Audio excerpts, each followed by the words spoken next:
Hello there everybody, and welcome to a Hattons steam locomotive review.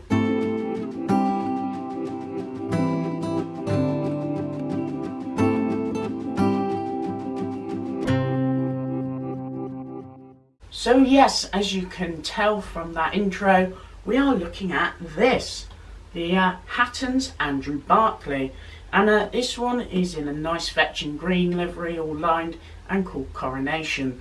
And if you want to pick one of these up yourself, look on Hattons, and they may or may not have them in stock.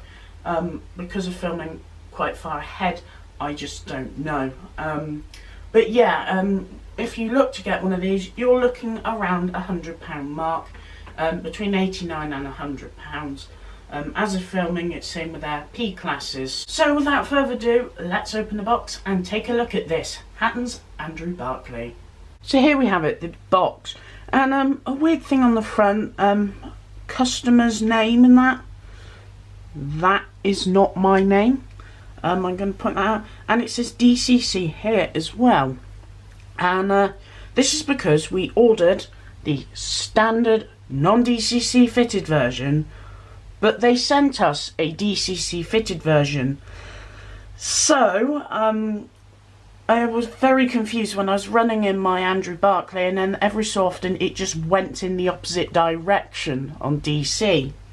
And we found out later on it was DCC fitted. I actually thought on Christmas Day that I had a problem with the model railway, but no, it was this Andrew Barclay being DCC fitted. So yeah, that was a little error from Hattons. But yeah, I don't know really how they could have come across that. So we got a more expensive model really for the money, being DCC fitted, and luckily I had a problem with my Hornby Peckett, which meant I could use their 6-pin decoder in this. And yeah, it is a 6-pin if you ever get one of these and you want it DCC fitted. I've still got the chip and everything, but yeah, I'm gonna open this box, and they are very sturdy boxes, these, very strong. And mine is H4-AB14-003, and it's DC ready, meant to be for a 6-pin decoder, but as I told you, this ended up being DCC fitted, which was a mistake. But yeah, Andrew Barclay 040 saddle tank, 14-inch 2134, Coronation in lined green. And let's just take out this foam. There's plenty of foam in this packaging. Hattons are really good at packing their locos. And to bring up suspense, we've got some instructions to look at, and if I can open them, there we go. The Andrew Barclay locomotives. So you've got Little Barford and the WTT, which I believe is actually the same as Coronation, just in a different livery though. Do not count me on that, because I'd probably be wrong. But yeah, you've got handling the locomotive, operating instructions, nice CAD drawings, analog stroke digital, had to fit a decoder, well I had to remove mine, how to remove the body, digital sound, fitting crew, detail parts, the brake pipe detail, you can point out what one's for the front and what one's for the rear, and cosmetic couplings. Oh, that's something quite nice, isn't it? And then, oh look, we've got a plate on the back and some warranty information, which you probably do not want to know about. So let's get the block of ice packaging out. All surrounded in foam in this, no other information, no elsewhere. Let's take the sleeve off and greet ourselves to a detail bag. And there you can see vacuum pipes and chain link couplings, and do you know what, they look rather nice. And as you can tell, I've never opened these, but yeah, they look like really nice details. Next up, we better open this packaging, and we're greeted by this protective bit of packaging. And I'm just going to lift the Barclay out and put all the packaging aside. And here we have it. And do you know what? For the size of it, it's actually quite weighty. But yeah, it is quite small. In fact, there it is, lay on my hand. And yeah, it's, you know, it's quite small, isn't it? But, like I say, nice and weighty. And I think it's got a die-cast running plate. I may be wrong though. But There's definitely going to be some die cast in this, you know, to give it its weight. But it looks so pleasant. Those silver rods really complement the lined green. So yeah, let's have a look at this close up and look at its details. So here we have it, the Hattons Andrew Barclay, and wow, the detail on this is absolutely wonderful. So I'm going to start off with the finish. It's a very standard finish. It looks rather nice, very nice sheen to the tank. And yeah, it looks rather nice. And if you're wondering what is the tank, it's this whole component over here.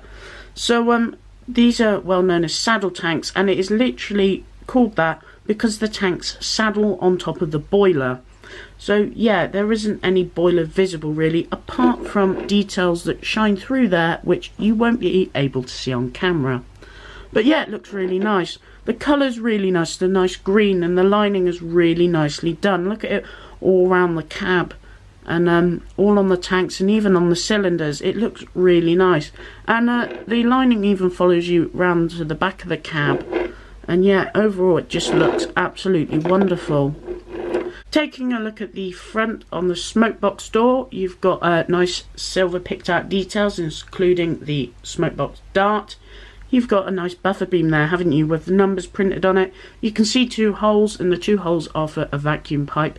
Oh, and there is a 3rd hole in the centre, and that one is for a coupling hook, as I showed you in the detail bag. You've got sprung buffers. Sprung buffers on a £100 loco. Look at Hornby's Peckett at over £100, and they don't have sprung buffers, but look, Hattons does with their Andrew Barclays.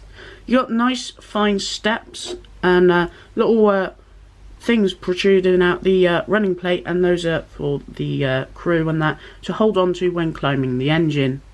And yeah, that's really nicely done. I really like the wheels on this, very plain and black, but with the really nice silver rods, which look absolutely wonderful when in motion. Looking at the nameplate, Coronation is her name, as I've said a couple of times, and yeah, that's really nicely applied.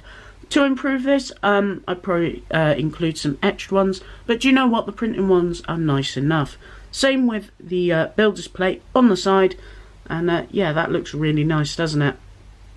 Also, on the running plate, you've got this nice little wheel there, and that would be for your oil feeds and all that. Got nice sandboxes here and here, and they look really nice, and some springs behind them, so the detail's really nice on this model. Got handrails along here, which look really nice. Believed to be a separately fitted chimney, and that looks rather nice, and a nice sheen to it. You've got this little component here, which is what would lift up, and you'd fill the tanks with water. And a really fine safety valve with all different separately painted details. And also on top of the cab, you've got the whistle, and that is a separately fitted metal component, which is really, really nice. Looking on the roof, you've got rivet detail and the detail for an opening roof, and yeah, that looks rather nice. You've got a nice lamp bracket on the front I failed to point out earlier, but let's take a look at the back. You've got glazed windows that look really nice, and all of them are lined out really nicely. As I said earlier, you've got the lining, and you've got a buffer beam, no number on the back of this one, but again you've got sprung buffers, and with the front and rear you've got nice NEM couplings. And what's this little bit bulging out the back, you're probably asking? Well, that's for the handbrake in the cab.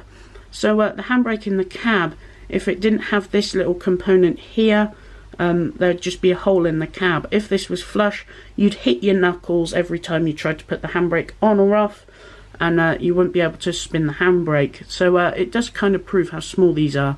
Sometimes these locos in real life had a gap, and then some had this rounded component here. Also, you've got a separately fitted part where it links all to the handbrake itself and goes to all the gubbins underneath, which you can make out some down here.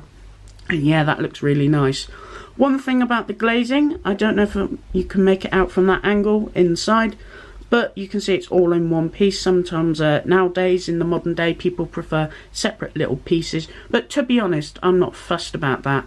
Also, looking at the windows at the front, they are also glazed and lined, which look really, really nice. I'm going to try and take you to the cab, but it will be difficult. I'm going to try and move a light so you can see it better.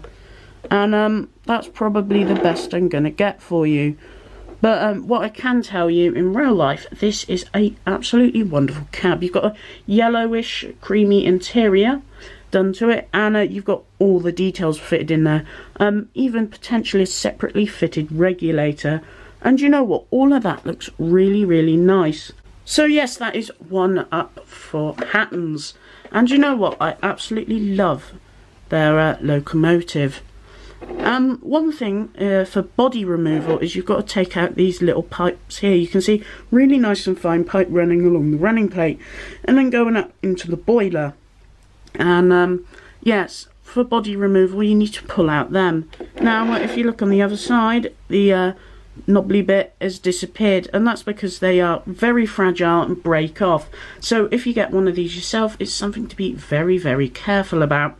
And to be honest, I'm not fussed with them being broken on mine as much, because it will make servicing much, much easier. Talking of the motor and all that, it's a very nice motor. I can't remember how many pole it is, but it's very smooth and a very nice runner, but you'll see that on the layout. And like I say earlier, you have a 6-pin DCC decoder. So yeah, it has a 6-pin socket. And sorry John, this is, I believe, your Barclay, but you know, you've probably got mine. But yeah, anyway, less mucking about. But yeah, the loco in general is just really nice. Just look at the handrails on the side of the cab and that just looks really, really nice. And again, another lamp bracket I failed to point out. And you know what? This loco looks absolutely wonderful and would look absolutely wonderful on a little industrial layout, maybe at a paper mill, or you know, a colliery or a quarry or something like that, all weathered up. But yeah, I think it would just look really nice trundling about doing a bit of shunting, especially on an exhibition layout. I think this would look wonderful. One question though is, well, if you see the spacing between the wheels, is it going to get over points that well? Because of course points have their plastic insulated section, and locos with short wheelbases like this one have a reputation, let's say, for struggling. So without further ado, let's test the slow speed, how it runs over points, and have a fun little running session. So here we have it, the Andrew Barclay down on the layout. And do you know what? She looks wonderful. She goes well in contrast with those wagons in the background, doesn't she? Well, I'm going to do a first. I believe it is a first. I'm going to actually do one of my reviews with a running session done on the inner line. Thought I'd change things up today. Also, the inner line is much more roughly laid with bad bumps that I haven't fixed yet, and rough corners and really tight. Very, very much industrial, because in the scenes that these locos would have ran in, track wasn't done up really nicely to hold all passengers and that. It was rather rough, and just to move a few wagons about. And if a wagon derailed, just pop it back on and off you go again. So this is much more at home actually on this line, if this was prototypical. So yeah, it does look really nice, doesn't it? I'm just going to reach for my Gauge Master controller, and it's going to go a bit dark for you because I have to reach. And I'm going to have to block your light. So anyway, let's pop it into forwards, and I've gone up to 10. About 15 now, just below 20. I've just hit 20. I can't tell if I hear something.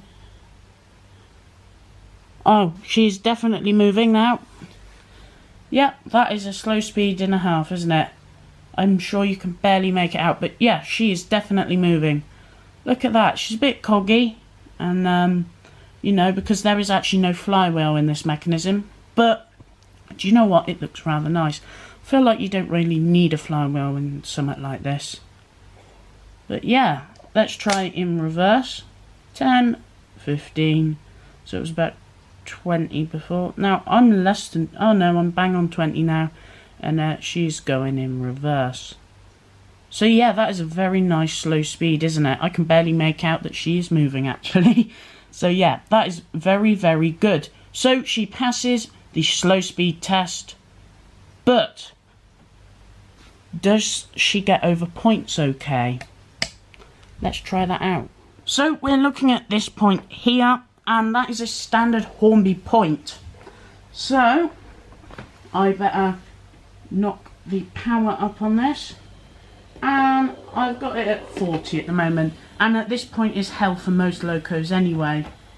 And she went fine over that, and in reverse, so that's 40. So I'm going to take her down to 35, and she went over that fine. So yeah, that's looking good. 30, fine, and in reverse, fine.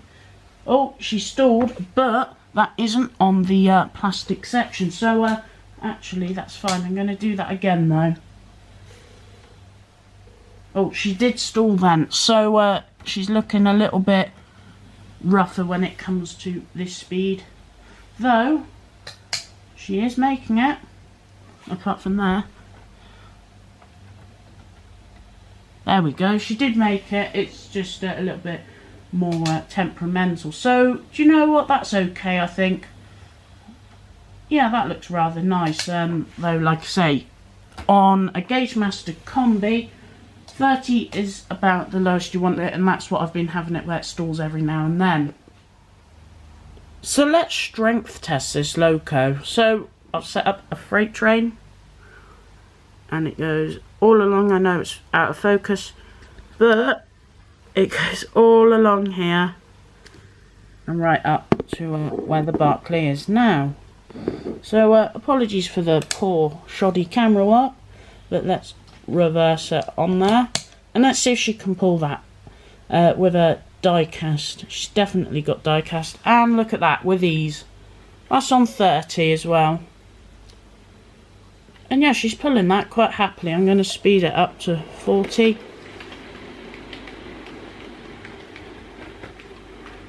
So she'd happily pull more than this, and you know what, that is absolutely amazing. I think a little loco pulling a train like that.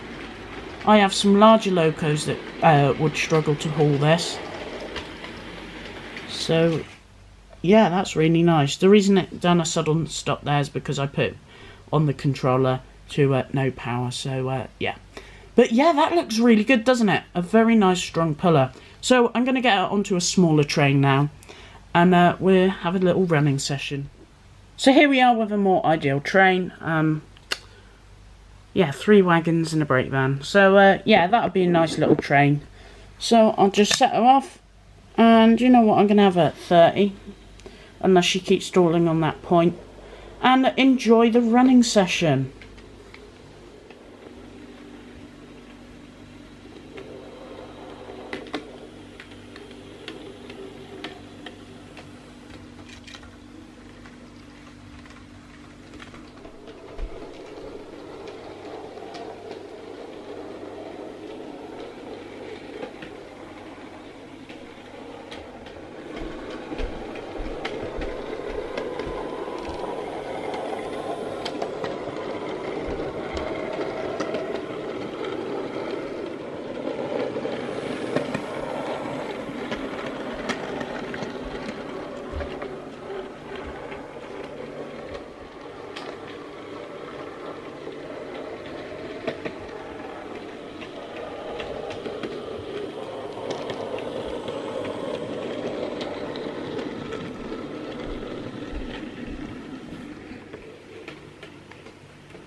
So what's my opinion on the Hattons Andrew Barclay? Well, I think it is actually quite wonderful. For the price up to about £100, this is well worth it and I can thoroughly recommend it. The detail is very, very nice and very fine on this model, and I especially love the cab detail. Its performance is absolutely wonderful with a good slow speed, and it can work itself over points really well. As I showed you earlier, it was hesitating at 30 on the controller, and this loco hadn't actually ran on the railway for a little while, and she's been staying at 30 ever since throughout that whole running session, and only had one bit of hesitation, which you would have seen. So yeah, that's really, really good. A very lovely model indeed. And like you can see here, she's very smooth and very happy to haul a small train. I think she'd be an absolutely wonderful locomotive to shunt with, and in fact I have shunted with her and she's a great loco to use. So yeah, she very much fulfills her job. She is running really smoothly, really happily on this track that is really, really rough, that locos can struggle on. And yeah, it's really nice. Like I say, this inner line is very much industrial and very rough. And it's rather roughly laid, but this loco goes through it like it's nothing. So yeah, that's really, really nice, and I love this loco just so much. So like I said earlier, I can very, very much thoroughly recommend this model to you. So yeah, go get one if you're after an Andrew Barclay, because they are just lovely. So thank you for watching this video. If you did enjoy it, leave a like, comment down below. Do you like this loco? Have you got one of these yourself, and what do you think of it? Or just say hello. Share this video with your friends. Sharing is caring, and it helps get the channel and this video out there, and it would be greatly appreciated. And please do consider subscribing. It means a lot to me, and if you subscribe, it helps the channel grow, and it helps for other people to see the channel and videos. So yeah, it would be greatly appreciated if you could do that for me. So thanks for watching, and I shall see you all next time.